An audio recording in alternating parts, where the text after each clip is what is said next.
ভারত ও পাকিস্তানের মধ্যে এখন যুদ্ধাবস্থা বিরাজ করছে।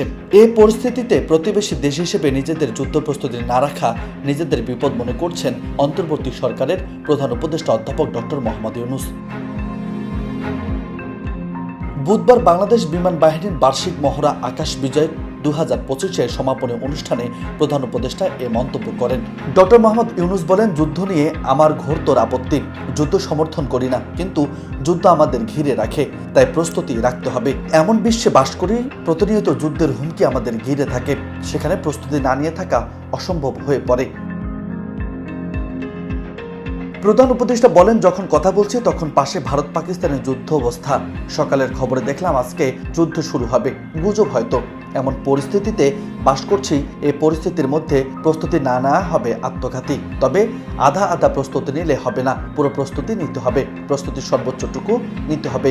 এটা এমন একটি পরিস্থিতি, জয়ই তার একমাত্র অপশন, পরাজয় এখানে অপশন হতে পারে না। কাজে আমাদের যে প্রস্তুতি সেটা কত উচ্চ পর্যায়ে নিতে পারি তার চেষ্টা থাকবে। তবে যুদ্ধ একটা ব্যয়বহুল বিষয় বলেও মন্তব্য করেন প্রধান উপদেষ্টা।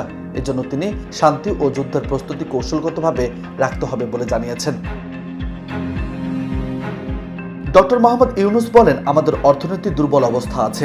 বিগত সরকারের কারণে লুট হয়ে গেছে অর্থনীতি। এই পরিস্থিতিতে সামগ্রিকভাবে প্রস্তুত থাকতে হবে। এতে আমাদের সাহস বাড়ে, ছেলেমেয়েরাও সাহস পাবে। প্রধান উপদেষ্টা আরও বলেন, বিশ্বের সাথে তাল মিলিয়ে চলছে বিমান বাহিনী। সার্বভৌমত্ব রক্ষায় তৎপর থাকতে হবে। দেশীয় প্রযুক্তি ব্যবহার করে আত্মনির্ভরতার প্রমাণ দিয়েছে বিমান বাহিনী। অত্যাধুনিক প্রযুক্তির জন্য সরকার সহযোগিতা করছে বিমান বাহিনীকে। পেশাগত কারিগরি সক্ষমতা বজায় রাখতে হবে। উন্নত শক্তিশালী দেশ গঠন করতে হবে। নিউজ ডেস্ক, বার্তা 24।